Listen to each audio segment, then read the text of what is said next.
Welcome to the Professor of Perseverance. I'm Dr. James Purdue. Hey, we got Jam fans already. And we're on the Professor of Perseverance podcast. Again, September.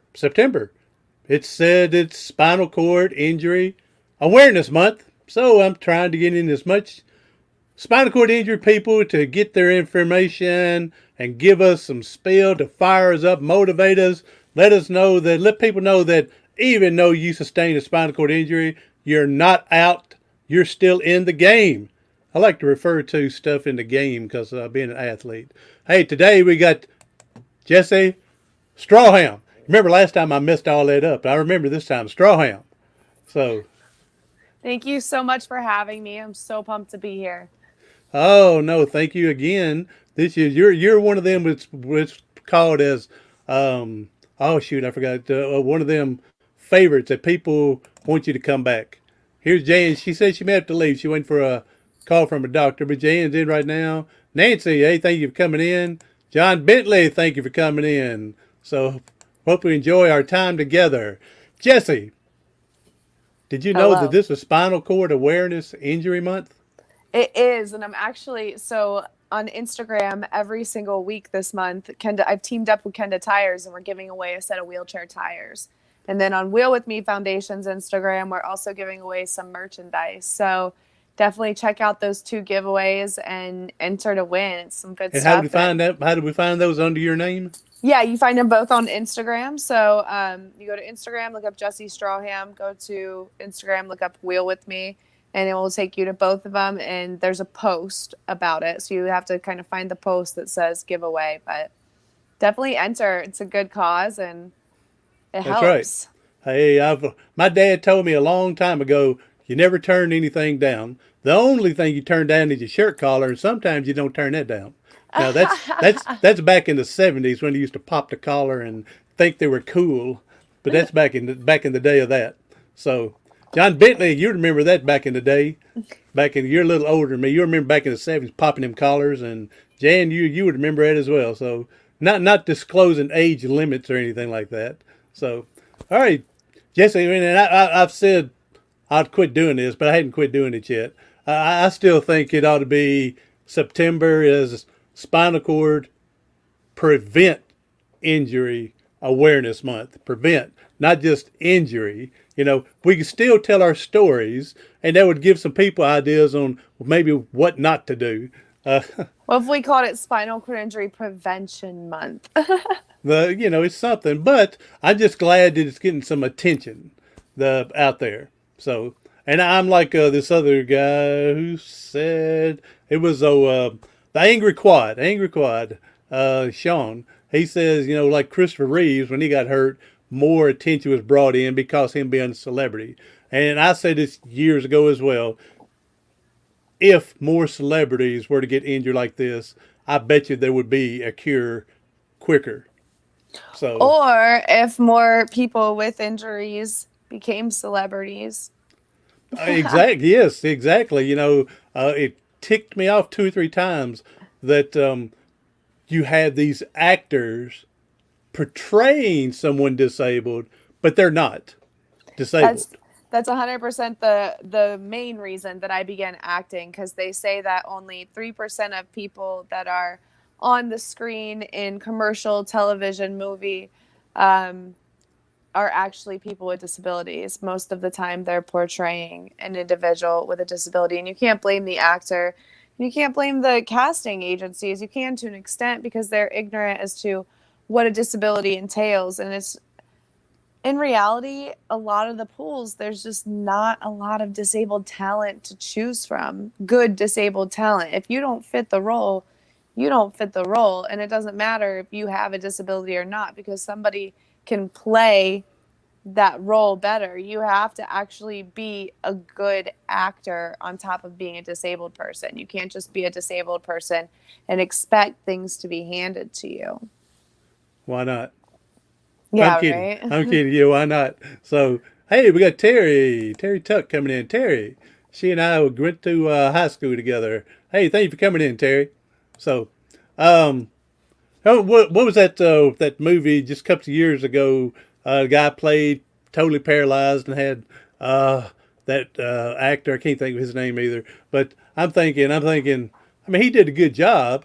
The Upside with Upside, Kevin it was with good. Kevin It was a good Hart. movie. Yeah. Yes, it was a good movie. They really did some things that really disabled people, But I'm thinking, surely you couldn't tell me you couldn't find somebody that couldn't move from their neck down, or even someone like you But you can't pretend you like I'm not, but still, I still can't believe they couldn't find somebody. I mean I disagree to an extent because how many people really go out there and get after it and become an actor. I take weekly acting classes. I'm constantly training. I'm not just a disabled person that gets to act. Like I'm actually training to be an actor. And a lot of people aren't going to make that accommodation to their life where you take a weekly acting class, you pay for the weekly acting class, you may add that to your budget, figure out how you're going to afford that. And a lot of people don't put that effort in. There's more to being portrayed and more to acting as a person with a disability than just being a person with a disability. I apply for all roles, disabled or not. I just want to act. I enjoy acting and I want people to see that we're just as capable. So I apply for all roles. It just happens that my last two roles are playing a person with a disability. I agree with you that yes, if you're going to focus on that, focus on that. But I think it's the chicken and egg thing too as well. People haven't been serious about it because they haven't been given those attentions and before, so they're going, "What the heck?" It's a You know. constant, it's But a but it's like you that's stepping out there trying to make it more of a reality for other people. It's a constant effort. It's like I recently got the blue check mark on Instagram, which means that Instagram recognizes me as a public figure. And I had somebody ask me if I paid for it. And no, I didn't pay for it. And it's like things aren't just given to us because we're a person with a disability. There's no shortcut to anything in life. And that's part of the reason I don't curl competitively anymore is because I can't put the time dedicated into practicing to become better at it because I'd rather focus on my education. And if you aren't willing to spend countless hours of your time putting effort into your practice, whether that's building your brand as far as on social media or a sport or educating yourself. You have to continuously practice it or you're not going to get better at it. And there's no shortcut. And I think too often, especially us with disabilities, are looking for a shortcut and looking for a handout. And that's where we have to change. But for example, Date Me, the series that I'm in, I'm Gabrielle. I'm the bully. I'm not the main character, and the main character is not played by a person with, or it's not a person with a physical disability. But mind you, Kristen, the actual person it's about, is on set watching, and a couple of times Emily did have to refilm some scenes because she looked too able-bodied. And so we're making the effort to make it realistic and putting that extra step because there wasn't somebody to cast. Nobody auditioned for this role. That's the thing. People aren't auditioning for the roles. So nobody auditioned for the role of Kristen that matched what they were looking for. Emily did. She's able-bodied and she did it. She did a very good job. It was fun to watch her and see how she adapted in the chair, but she also was in it a couple days earlier. Kristen worked with her one-on-one, like this is how you be a wheelchair user. And so that's whenever a casting director in the cast is willing to put that extra effort in is when the production comes out good. But until we put ourselves out there, we start auditioning for these roles, and disability role or not, you should just audition for every role if acting's your thing, because the more experience you can get, the better you're going to hone in on your skills and continue to grow as an actor in itself. And that's an anything. The more you put into it, the more you're going to get out of it. And hopefully, the better you get and everything. Hey, we got This Is Will Life coming in saying hello. Hello. Tim. Tim. Hey, Tim. Tim, the, I want to say Tim, the Tool Man Taylor. But Tim, this is Will Life Taylor coming in. Oh, So hey, thank you. Tim. Hey, so now you mentioned your two rows. We got one of them up here. We're going to show everybody. Let's everybody just take a minute and let's watch. And hopefully the sound picks up pretty good. And so we can let's go and get a piece of your share it here. Let's see here.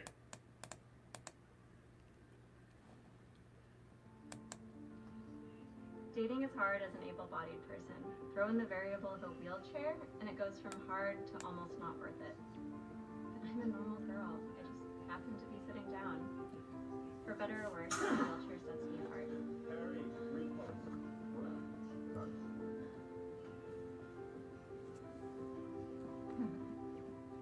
In dating, it's for worse. You didn't tell me you were in a wheelchair. I have a supportive family that has never left my side. I have a beautiful daughter, Achilles, to come home to after my bad dates. And I have a community of friends that accepts me for who I am.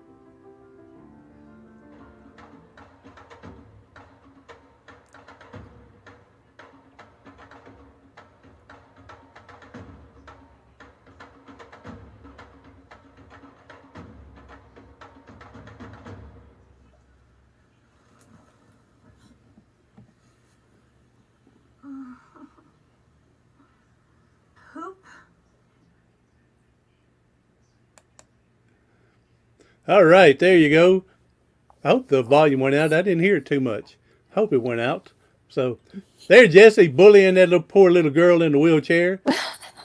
So I'm so mean. It was so fun to play the role as Gabrielle because she really I was able to create this backstory for her, and so she was paralyzed as a kid, lost her family in the accident, was in and out of foster care, and just has always had this chip on her shoulder mentality, and has to be the best at everything, and has to prove she's the best at everything. And so Kristen just seems like she has it all, and so I have this snarky attitude towards her. there we go. So, and remember, this is only show. Now, she's not really a bully. So, at least she hasn't been around me. Yeah, So, I'm far from a bully. there you go.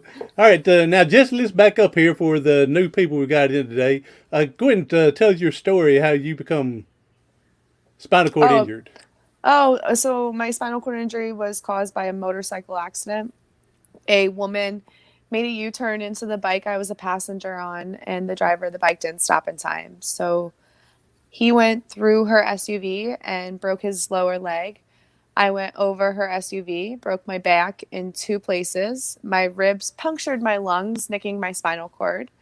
I have a traumatic brain injury, and I coded twice and was resuscitated. So I'm very, very fortunate to still be alive, and I live every single day with that mindset.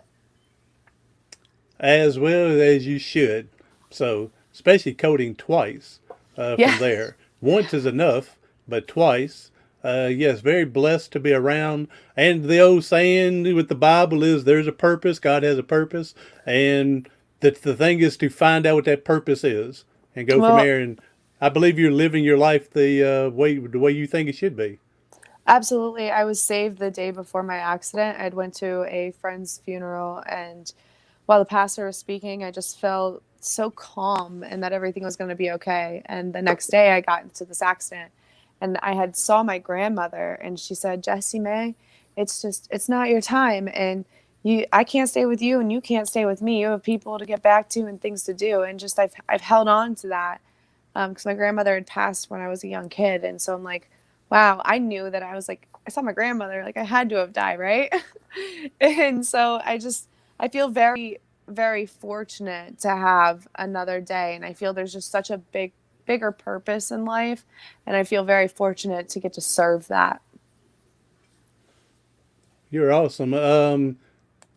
Tim on This Is Real Life, he's going, oh no, not to poop, but he wants to know where can we watch it? Is it out yet? It's still in trial, or how can you get hold of it to watch it? So it is not out yet. We're hoping the end of this month, next month, hopefully. Fingers crossed. It should be out on Amazon, I believe, as one of the platforms. But I'll definitely be sharing it on my social media and probably on my website, jesistracham.com as well. Which also I have merchandise on there. We have leggings, t-shirts, hoodies, all that stuff, and 50% of all the proceeds actually are returned to Wheel With Me Foundation this month. You're a busy, busy woman. That's good. Now, it's hard to believe with your laughing hair, you know, everything that you're doing. Has there ever been a time when you got paralyzed up to now that you went through a depression? Absolutely. When I was first injured, I struggled a lot. There's a couple times where I considered, en- ending it all. I'm like, I don't want to do this. I don't want to live my life this way. And then I met people in the community, and I saw that it could definitely be worse, so to say. I'm very fortunate for the function that I do have, and I needed to start being more grateful. And so I completely changed my mindset and started focusing on everything that I have to be grateful for. And I really just held on to that. And at first, that list was so small. And now it's just abundance of gratitude every single aspect of my life. I mean, for example, I just won a competition and I get to go to the headquarters of First Form, which is a supplement company, but their mission is very similar to mine. And so it's super cool to get to be partnered with such cool companies, individuals, meeting people, making friends. The relationships I've built since being paralyzed have in themselves made it completely worth it. From the beginning, like you said, we see so little of our potential, and we think about and even ponder and concentrate way too much on what we lost, and that was me. Now I don't know if you heard of W. Mitchell. He was a motorcycle accident at the beginning, and he got 65% of his body burnt, face burnt, fingers burned off, body 65%. And then he come to the conclusion that, and I state this whenever I can, that he said, I used to be able to do 10,000 things. Now I can only do 9,000. I concentrate on the 9,000 I can do, not the 1,000 I can't do. And so he's a mentor of mine as well. So he's a good one. And then after he got burnt and everything, 4.5 years later, he was trying to fly one of them Cessna plane things, and it came down a little hard and bounced. The four people with him walked out, and then he got paralyzed. You know, Wow. it's not bad enough being burnt 65% of your body and then paralyzed later after that. So, but I definitely at the beginning, I agree with you. We see very little of our worth as a person. But once we wake up, once we realize it, once we see other people doing it, once we learn we can, then we experience and we experiment, try things later, and we really find out life is not as bad as it could have been. Exactly. I think one of the most rewarding things that I've been able to do since my injury is peer mentor. And I think it helps to see somebody early on doing great things. I had a peer mentor, her name was Megan, and she had told me about all the adaptive sports and competing she had done, about having a regular job. She has a relationship. And I just think that in itself, having somebody that shows you that this life can be normal, that you can normalize everything that comes with being a wheelchair user and be confident in that. And the power of social media, use social media, make the connections, join the support groups, find friends, make wheel friends. I think wheel friends are the most important thing to have. Having somebody that you can call when you're struggling or when you're having a bad day within your injury, and them understanding exactly what you're going through, there's no other support like that. And I think that's something that really has helped me persevere as much as I have within my injuries, because I constantly have support in every aspect of my life, from my spinal cord injury to my family to my business. I have support there. I have support in the nonprofit, my friends. I feel very fortunate and blessed again. Gratitude, so much gratitude for everything I have. All right. And I was going to get into your peer mentoring, your peer, support group, and then I was going to ask you, did you have any other support group, and bringing in your family and friends and business and things like that. So it's I think it's very very important we have a strong support system, and I tell people that my family was great that they sacrificed so much stuff for me to be able to achieve, and for them to sacrifice. And on top of that, though, you have to be somebody that people want to be around. If you're constantly negative and you're just putting out this bad energy, people don't want to be around that. So they're going to distance themselves. So really focus on what you're taking in. If you are constantly taking in negative content in life, whether that's from the people around you, social media, regardless of where you're at, if you're taking in a ton of negativity, it's going to reflect on the way that you feel and the way that you treat others. So it's very, very important we filter what we're consuming, and also being mindful of what you're putting out there. Are you being a hurtful person? Are you being negative? What are your thoughts like? And constantly checking in with that. I think that's probably the most powerful thing that we can do, is addressing when we are not being 100% great to ourselves or others. Now this is easier said than done Oh, way because easier said than done. it's our natural instinct to be negative. You know, when we're babies, Yes. we're whining and crying because we're wet and hungry, and when we want to be picked up and cuddled, and we're whining and crying until we get everything. So, what would you advise? How would you advise someone to try to be more positive? I mean, it's easier to say, dude, people quit coming around you because you go, "How you today?" Well, it's going to rain today, and then I stumped my toe over here. And how would you advise someone to become more motivated, more positive? The number one thing is daily gratitude. Morning, you wake up, and before you go to bed, express everything you have to be grateful for. Do you have a roof over your head? Do you have food in your stomach? Do you have one supportive person in your life? Do you have mobility equipment? Do you have access to the things you need? Okay, then you have a lot to be grateful for, because there's a ton of people that don't have any of that. There's always, always, always something that, some type of gratitude we can find, even in our struggles. And I think holding on to that was the most important thing I could do for myself to get out of my negative downward spiral. And then noticing, just being self aware. If you feel that you're going in that negative spiral and that depressive spiral, you've got to be self aware to the emotions that you're feeling, address them, and then figure out how you're going to move forward from them. And you've got to be able to adapt and change and form yourself to be ready to conquer anything, because life is never going to cater to us. And I think that's one of the biggest struggles that, as a society as a whole, we have an issue grasping, is that everything's not always going to go our way. And we have to be willing to be like, okay, I understand, and finding a different way to either get what we want or reforming the whole entire idea itself. And we get too caught up in this initial idea we had that we want to complete, that we're not willing to adapt. It's like, for example, when we get paralyzed, we are so caught up in the fact that we've lived our entire life walking with full bowel bladder control, and we never had any other issue, to one day we wake up and everything's changed, and you don't want to adapt to that. And some people do adapt and they persevere, but other people struggle in that adaptation. And that's why I created Wheel With Me Foundation. I really want to support people in that first initial transition from being in a hospital setting to being home, because there's no support there, and that's where failure is created within this injury. We learn a lot more after we get out of the hospitals and rehabs, Isn't that from the truth? from trial and error.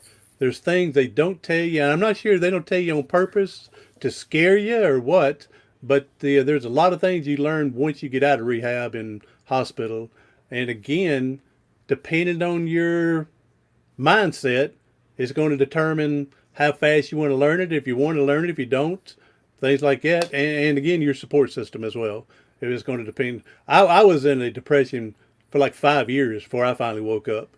And it's not that I wasn't trying to be positive around people when I could. When I would put the face on for them to know it. But once I went to bed, I tried to hide it as much as possible so my family wouldn't worry about me. But finally, when I woke up, then I realized how bad I really was. And they saw through it. I'm just shaking my head because, yeah, absolutely. Same. I think the first year I definitely put the happy face on. The second year I started trying adaptive sports, and honestly, I didn't address. I always hid the person that I was before I was injured, because I didn't care for that person as a whole, and I never addressed those emotions I had towards pre-injury Jesse. And COVID forcing me to stop traveling, because I've traveled nonstop since being paralyzed.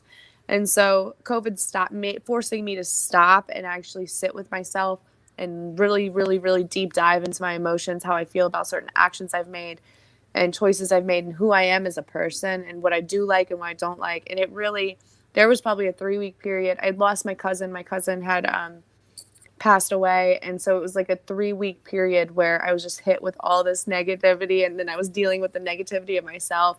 And it was dark. It was a dark hole. And that was the beginning of June. And I had enough self-awareness to realize I just caught myself. I'm like, wow, I'm not okay. What can I do to be okay? And then I just let others around me know that I wasn't okay. I think it's important that we're willing to share that with other people, especially our loved ones and support system, just to make them aware that, hey, I'm struggling with something right now. Being completely honest and transparent, and then addressing yourself, being willing to address it, address the emotions, understand the emotions, but don't stay there. And That goes that's, to Well, that go goes ahead. to a friend of mine, Jan, who's I don't know if she's still on. Said she had a doctor's appointment, but Jan, she's mentioned before. Her dad would say it's okay to visit Pittyville, but it's unacceptable to move in. And I think when we're going to go to Pittyville, it's not going to be perfect, and I think it's okay to go to it, and they give you time to learn more about you, see how far you've really come, and gives you that more. Once you get back out of it, give you a day or two, three if you need it. Then let's move on with life, But yeah, I agree with that self awareness. You got to have that for that because you had mentioned that you had talked about ending at one time. I did attempt suicide 3 times in 3 days. That's how bad I wanted out. And fortunately, someone came right at the last. They said I wasn't breathing. They called 911. I was put in a hyperbaric chamber for hours, and then in the hospital for 7 weeks from that. But that was my big turnaround from there as well to put me where I'm at here today for this. So yeah, you got to have that self awareness. And you mentioned talking to people, opening up. That's the thing too. I think that's one thing that's hard. And again, September also is Suicide Suicide Prevention Month, awareness. Yeah. Awareness Month, and also mental health awareness. So it's funny how those 3 items are in one thing this month, but they serve together from there. They serve one on one. They wearing the same clothing, and from there. But again, I I think think one problem is people don't know who they can open up to and trust. And that's that's, one thing I had. I didn't want to open up to my family because I didn't want to worry them. I didn't want to open up where I was teaching because I didn't want other teachers, doing anything when I was teaching. So that was me. I had no one to go open up to. But you got your preachers, you got counselors, you got the suicide hotlines. You're total anonymity, that no one knows who you are and you open up to. I think also having goals is a huge way to combat that depressive state, because when you constantly have something to work towards, you it's a game changer. It's a complete game changer because now I'm like, why would I do that? I have all these things I want to accomplish, and it gives you this will to live. And I'm not saying have an abundance of goals. You don't have to go do anything great, but have goals to just do something with your life that makes you happy. Achieving health and happiness has been the most important tools that I have. I mean, I'm healthier and happier than I've ever been in my entire life, walking or not. And I think that there's power in that statement, that I'm able to find so much happiness and I have an abundance of everything in my life right now. Is how I feel. Happiness, love, support, opportunities, goals. I have so much abundance. It's beautiful, and I'm very, very grateful for it. The That goes back. gratitude. There you go, in gratitude. That goes back to again, find your purpose. Find what you think your purpose is. It's whatever you want to do, your love, your passion, and then set goals. But don't set goals that are 5 and 10 years away. Set some daily goals so you can see some wins. You Yeah. know, you don't want to set it so far out, and then you get burned out because it hadn't attained yet. So set some goals, winnable goals, baby steps, and then those steps will build up into something huge. That's So, yeah, that's exactly what I do. so there you go. I have no doubt that that's what you do. Yes. So I mean, you're just so you. I'm just fired up and motivated just because I'm talking to you. So just because of your positive beam coming out to everybody out here, it just That's the ring light. you're an amazing. That's the ring lamp. There you go, bouncing off of you. There you go. So. All right, hey Jesse, go ahead and give us. We're about ready to wrap this up. We're not Yeah. making it long, real long, because of so many I'm trying to get this month. But give us a positive statement that is going to help the next person struggling.